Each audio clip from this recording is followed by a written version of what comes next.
Hebatnya jamaah, tengok.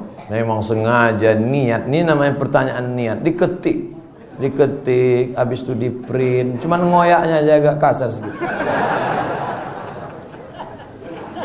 Bagaimana pandangan Ustaz terhadap anak-anak atau yang sekolah di Timur Tengah? Wah, saya ini setelah tamat pulang ke tanah air membawa pemahaman yang kurang sesuai dengan kultur, karakter dasar keindonesiaan, merasa ibadahnya paling benar. Nyindir saya ini. Timur Tengah katanya. Saya dari S1 di Mesir, S2 di Maroko, S3 sekarang di Sudan. Saya ngasih tahu aja. Nampaknya saya disindirnya nih. Kemudian mudah pula memponis ibadah orang lain bid'ah. Dan tak ada contoh langsung dari Nabi. Apakah pandangan tersebut muncul dipengaruhi oleh sistem kurikulum di kampusnya atau lingkungan pergaulannya? Kami di Al-Azhar diajarkan mazhab Hanafi, mazhab Maliki, mazhab Syafi'i, mazhab Hambali. Ada ulama pula yang tidak mengaku bermazhab secara taklid, seperti pendapat Ibnu Taimiyah, Ibnu Qayyim Al-Jauziyah, bahkan pendapat mazhab Zahiri, Daud Az-Zahiri, dikaji semua di Al-Azhar. Makanya yang saya sampaikan selama ini, begini menurut mazhab ini, begini menurut mazhab ini, itu metode di Al-Azhar. Saya mengamalkan ini, tapi saya tidak membid'ahkan yang ini. Kami diajarkan tak boleh membid'ahkan selama ada dalilnya. Walaupun kami tidak mengamalkannya. Menurut mazhab ini boleh, tapi saya pribadi pakai mazhab Syafi'i. Kenapa Ustaz tak mau jadi imam subuh tadi? Jelas-jelas Pak Imam mempersilakan. Mari Pak Ustaz. Beliau ginikan lagi, saya ginikan Pak sekali. Saya sekolah di Maroko, mazhabnya Maliki. Mazhab Maliki tangannya lepas ke bawah. Allahu Akbar. Tidak pakai bismillah. Allahu Akbar. Alhamdulillahi Rabbil Alamin. Ar-Rahmanir Rahim.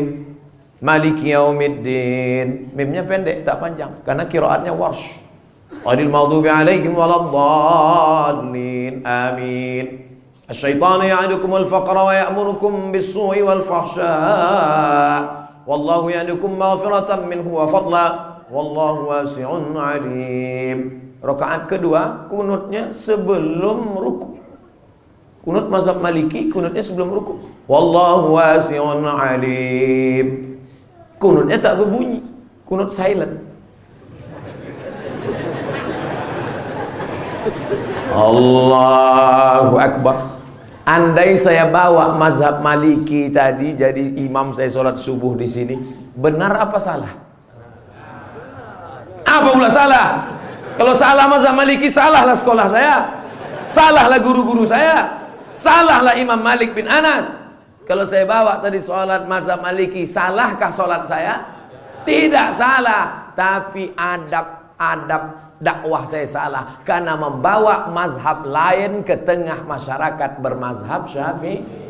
Saya ulang sekali lagi, salahkah sholat saya? Tidak, tapi adab dakwah saya salah karena membawa mazhab lain ke tengah masyarakat bermazhab Syafi'i, menimbulkan fitnah. Belum selesai sholat, anak-anak muda di belakang udah berbisik, sholat apa ini? Kata kawannya yang di sebelah, tak usah kau tanya, sholat aja kita.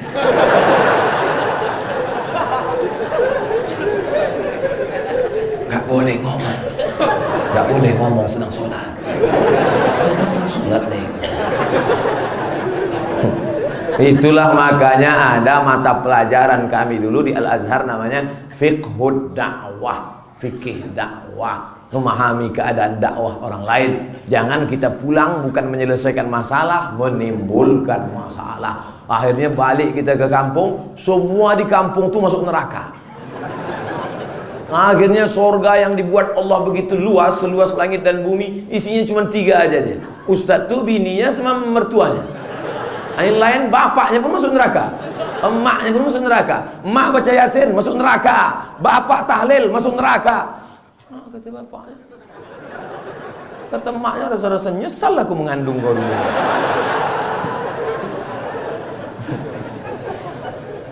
Bagaimana pandangan Ustadz? Apakah perbankan syariah di Indonesia saat ini sudah benar-benar bersih dari riba? Menuju syariah. Menuju syariah. Ustadz mau ke Batam, ya. Sudah di mana nih? Insya Allah di Batam. Insya Allah sampai Batam. Padahal baru di airport. Tapi yang penting sudah berjalan.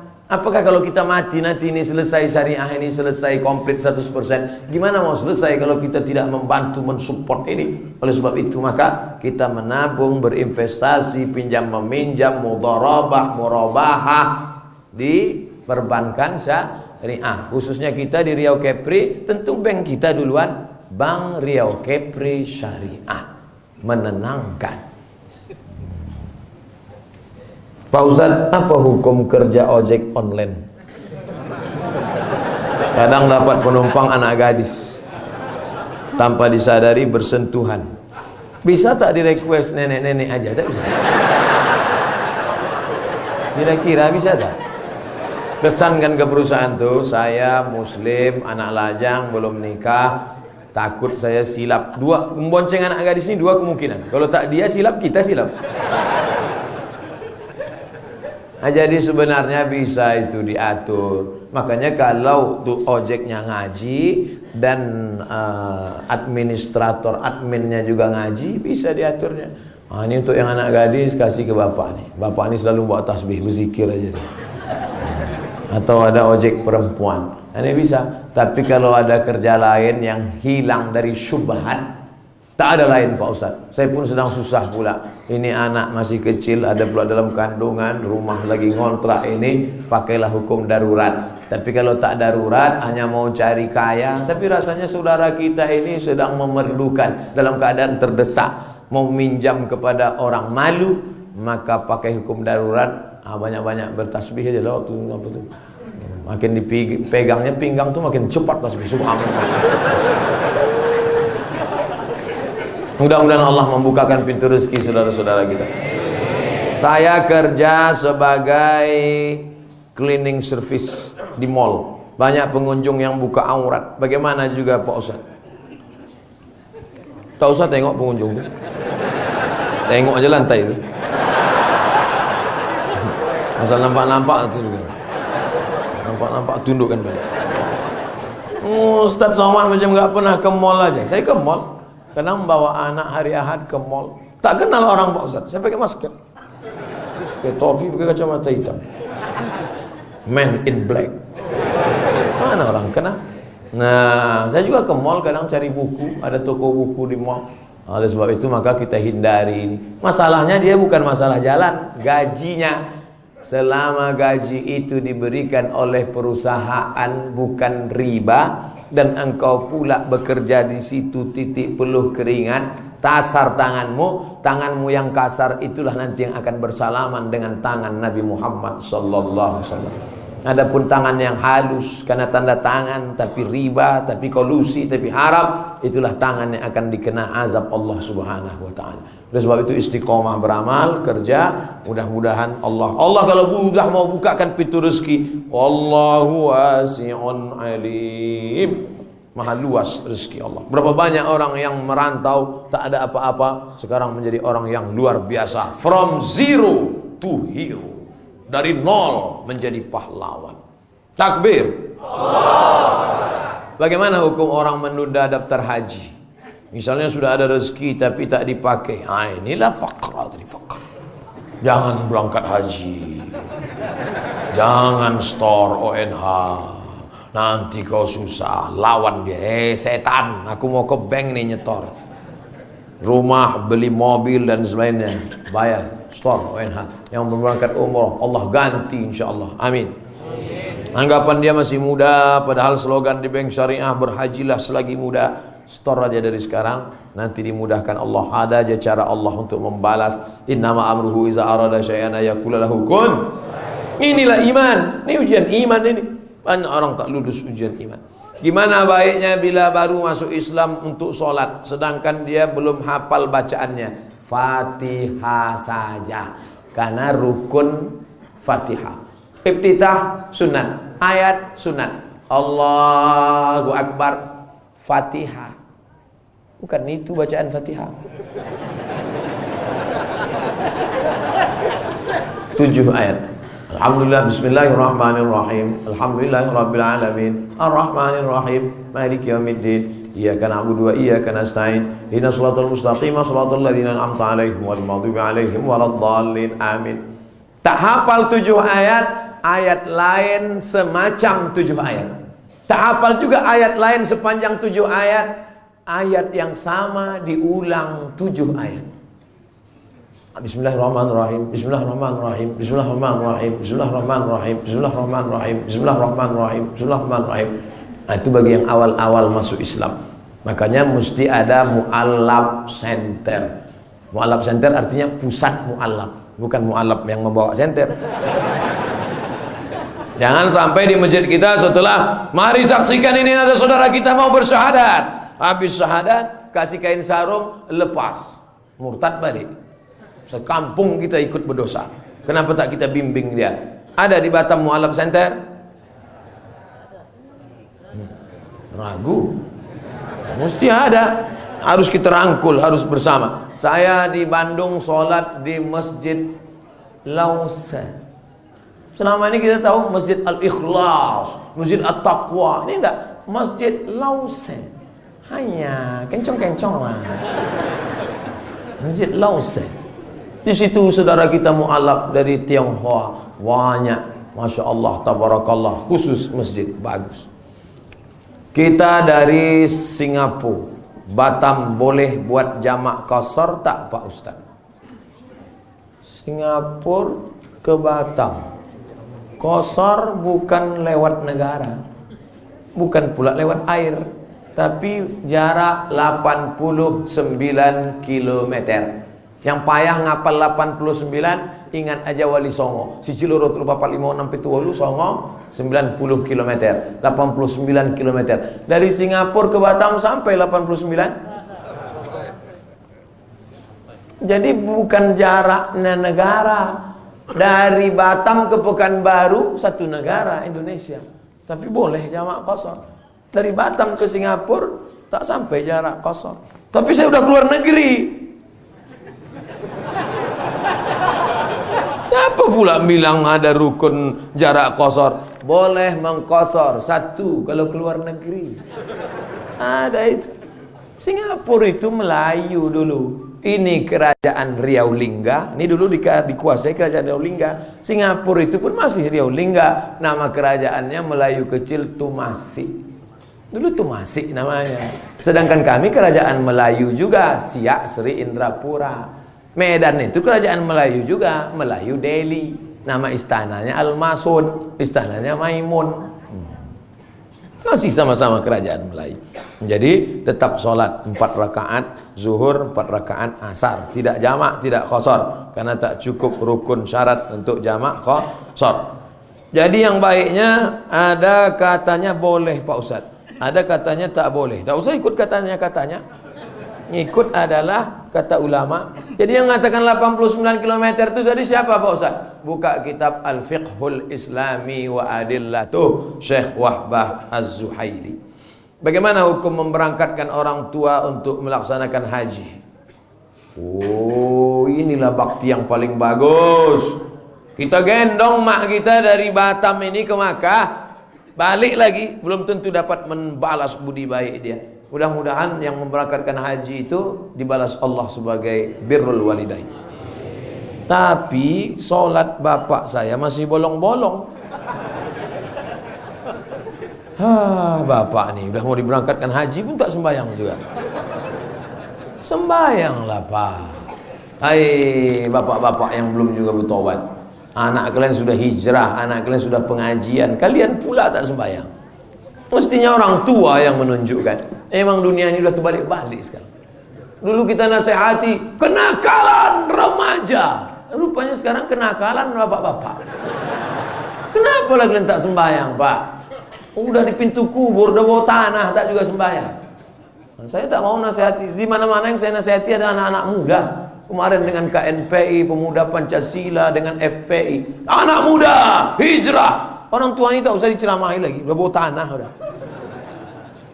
Hai orang-orang tua, kalian yang tak sembahyang tak apa-apa, mati kalian nanti. Capek sudah ceramahi orang tua. Saya sudah berumur 33 tahun, angka cantik. Namun belum juga mendapatkan jodoh. OTW. Jodohmu itu ada. Adakah orang yang tak berjodoh? Ada. Cuman jumpanya kapan? Itu yang jadi masalah. Jadi kalau ada orang meninggal gadis, meninggal lajang, adakah jodohnya? Ada. Jumpanya di surga nanti. Makanya banyak orang tak jumpa. Kau kenapa tak jadi nikah? Cinta tak harus memiliki. Terus, tapi dia udah nikah sama orang lain. Kutunggu janda. Tapi dia udah beranak 2, beranak ampe dan nanti juga. Tak ada habisnya. Habisnya mati. Kau mati, kami akan berjumpa di pintu surga. Tapi dia diambil lakinya, Allah akan ciptakan macam dia juga. Memang kalau sudah cinta bersarang dalam hati, oh so sweet. Apa kata Qais? Qais ini sampai gila Bapak. Qais sampai gila gara-gara jatuh cinta sama Laila. Apa kata Qais? Jananna bi Laila wa hiya janna bi ghairina. Jananna bi Laila wa hiya jannat bi ghairina wa ukhra bina majnunatun la nuriduha. Aku tergila-gila pada Laila. Laila pula tak mau cinta sama aku. Ada perempuan lain yang mau, aku pula yang tak hendak sama dia. Begitu rupanya cinta ini. Lalu kemudian akhirnya Qais ini gila. Datang ayahnya sebelum Nabi Muhammad SAW.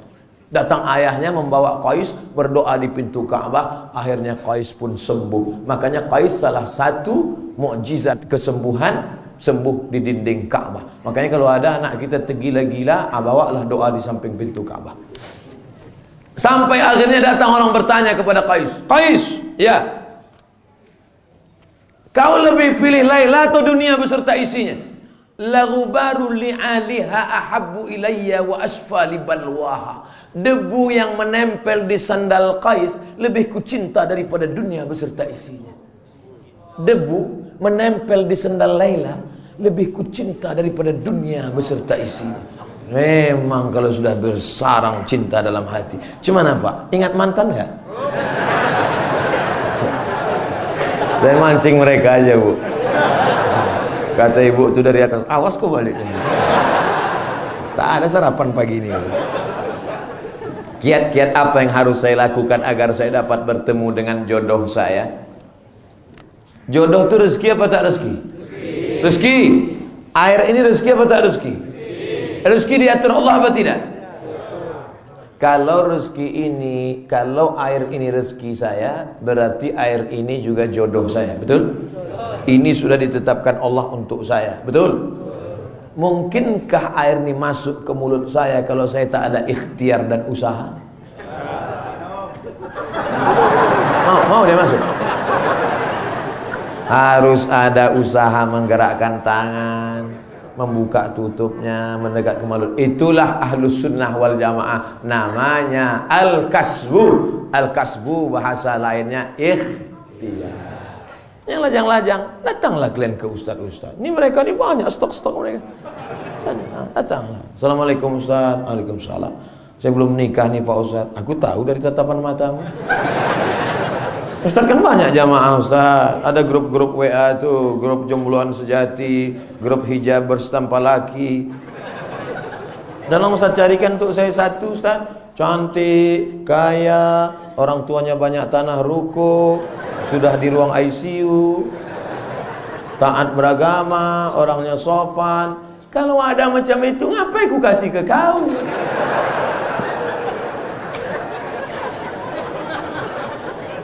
Man talaba akhan bila aibin baqiya bila akhin. Siapa yang mencari sempurna, maka seumur hidup tak akan menikah. Kalian yang lajang-lajang, kalau kalian mau cari perempuan sempurna, sampai mati tak berbini tuh. Kalian yang gadis-gadis, kalau mau cari laki-laki yang sempurna, sampai mati kalian tak akan punya suami. Maka terima ajalah yang agak, tak usah ketat-ketat kali fit and proper test. Asalkan perempuan ada, terima. Asal jangan tak malu bawa dia undangan, udah cukup nanti. Cantik-cantik kali. Dicari perempuan cantik. Sampai kalau pergi undangan, semua orang yang di situ menengok. Untuk apa? Jadi fitnah itu, betul? Kita tanya orang, itu bini kau ya? Iya. Oh, cantik kali ya. Oh, emosi gitu. Lama-lama darah tinggi kumat mati. Tengok, itu bini kau ya? Iya. Oh, cantik kali. Kau pakai pelet ya? Oleh sebab itu bini kau ya? Iya. Kau dapat dia nikmat. Iya. Tapi dia dapat kau laknat.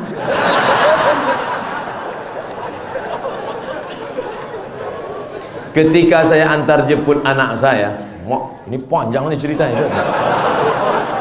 Ketika saya antar jemput anak saya sekolah, ternyata anak kita jajan, makan, minum sambil berdiri. Begitulah hampir di semua sekolah. Apa tak anak itu berdiri? Gurunya pun tegak juga. Guru minum pakai tangan kiri, berdiri sampai ketawa cekikikan. Gimana anak murid-murid kita bu? Lulus semua kikikikikik. Guru digugu dan ditiru. Hai guru-guru, minumkan pakai tangan kiri, berdiri. Kalian sudah mengajarkan murid-murid satu kelas, satu sekolah mengikut kalian. Idza syariba ahadukum falyashrab biyamini. Kalau minumlah pakai tangan kanan. Fa inna syaitana ya'kulu bishimalihi wa yashrabu bishimalihi wa ya'kulu bishimalihi. Karena setan minum dan makan pakai tangan kiri. La yashrabanna ahadukum qa'iman. Jangan kamu minum berdiri. Faman nasiya falyastaqi. Hadis riwayat Muslim. Siapa yang minum berdiri sebelum ditelan, muntahkan dulu. Suruh minum duduk. Sunnah Rasulullah sallallahu alaihi wasallam. Habib Umar bin Hafiz ketika dia sedang berjalan dikasih orang air minum, jongkok dia. Habib Ali Al-Jifri ketika sedang berdiri dikasih orang air minum, jongkok dia. Ini sekarang minum berdiri. Pergi ke hotel acara makan minum berdiri. Payah membedakan antara yang makan dengan yang dimakan. Sapi minum berdiri, yang makan sapi itu berdiri juga. Saya juga setiap selesai pengajian sering menemukan jamaah yang makan sambil berdiri. Jalan-jalan pula lagi. Bahkan banyak jamaah membazirkan uang air minum yang cuma 240 ml. The question is, okay, Inggris dia. The question is, pertanyaannya adalah, apa sih hukumnya makan dan minum berdiri dan dengan tangan kiri? Udah saya jawab dengan hadis tadi. Dan mohon dihimbaukan agar tidak membazirkan minuman yang seteguk. Pak, saya habiskan ini.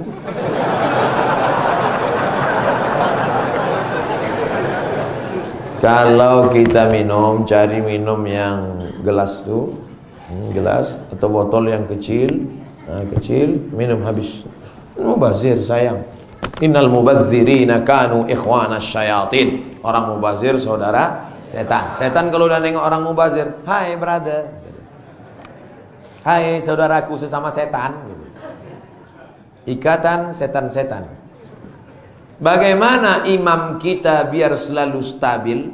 Bagaimana iman kita biar selalu stabil? Emang mobil stabil? Sementara kehidupan ini masih terus berlanjut, kebutuhan hidup terus meningkat, lingkungan terus mengglobalisasi, sementara kemiskinan itu cenderung kepada kemusyrikan, godaan makin besar. Tolong beri trik dan strategi terhindar dari godaan. Berjamaah. Bangun tidur, sholat subuh berjamaah. Habis ini nanti ada acara berjamaah. Berjamaah yang baik-baik. Tinggal di lingkungan jamaah, dekatkan ke masjid. Pengajian, wirid yasin, tausiah. Di kantor gitu juga, dekatkan komunitas kantor. Di tempat kerja kita ini kan tak keluar daripada empat. Di rumah, di masjid, di kantor, di jalan. Di jalan dengarkan radio ceramah.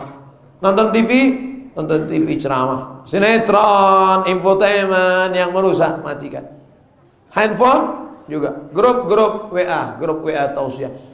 Saya Pak Ustadz di grup WA alumni, hati-hati, CLBK, cinta lama bersemi kembali, cucian lama belum kering. Nauzubillah. Oleh sebab itu maka syarat untuk istiqomah adalah berjamaah. Kemudian pula dengan globalisasi dunia, jangan banyak keinginan. Itu kuncinya. Jangan banyak keinginan. Karena sumber segala dosa kekecewaan adalah ingin. Nih punya kerja setan. Jaga jamaah, kurangi banyak keinginan, banyak-banyak nengok orang sakit, banyak-banyak nengok orang mati, banyak-banyak nengok liang lahat, banyak-banyak ingat mati, dan yang paling penting doa kepada Allah, mudah-mudahan istiqamah.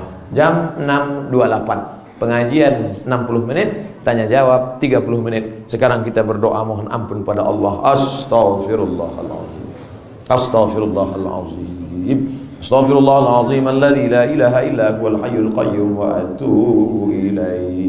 Ala hadhihi niyah, untuk niat yang baik-baik yang kami mohonkan pada Engkau ya Allah. Al-Fatihah.